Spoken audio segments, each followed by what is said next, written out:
On the day of the Viva, the examiners and convener go through their impressions of the thesis and the examiner's pre-Viva reports. They'll also check that all copyright and intellectual property issues have been addressed.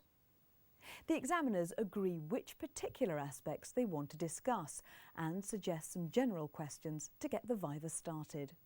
I'd like to thank both of you for coming along today and for examining the thesis thus far in such detail.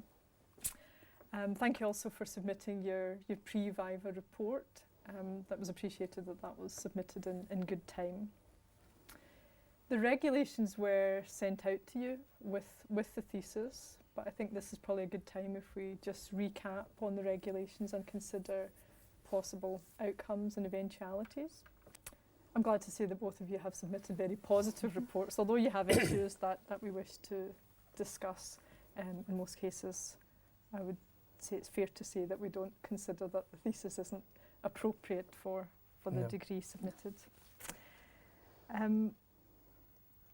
When we bring the candidate in, when Alistair comes in, I'll explain to him how the Viva will operate, and I'll explain to him that I'm the convener and that the two examiners yourselves will ask questions.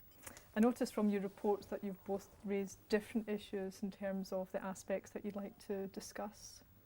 So I wonder if this is probably a good time now to discuss those and prepare for how we want to go through the questioning. Mm-hmm. So Jim, which areas would you like to hear more discussion on? Well, there's a range of areas where some of the data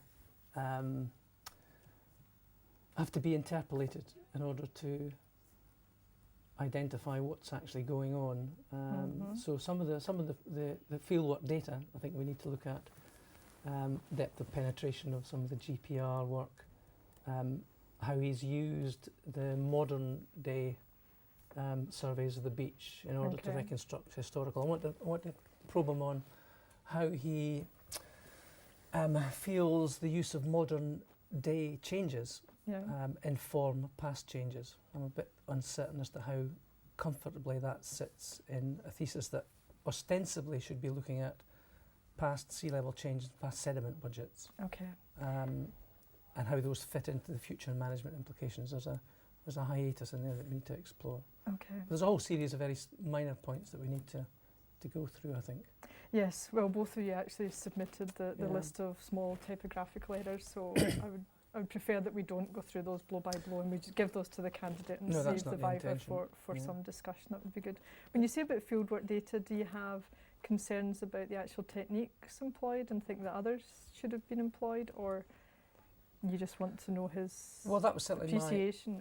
That was certainly both of those. I think both of those. And I think Zoe's got one or two comments about alternative techniques that might be used, but perhaps he didn't have access to those techniques, or not enough time or fieldwork logistics prevented it. Those are the sorts of things we need to look at. In terms of the how much modification there might be required to individual chapters, it's going to be very much up to what we decide and what the candidate's position is as to whether he can do it in a short period of time or a longer period of time.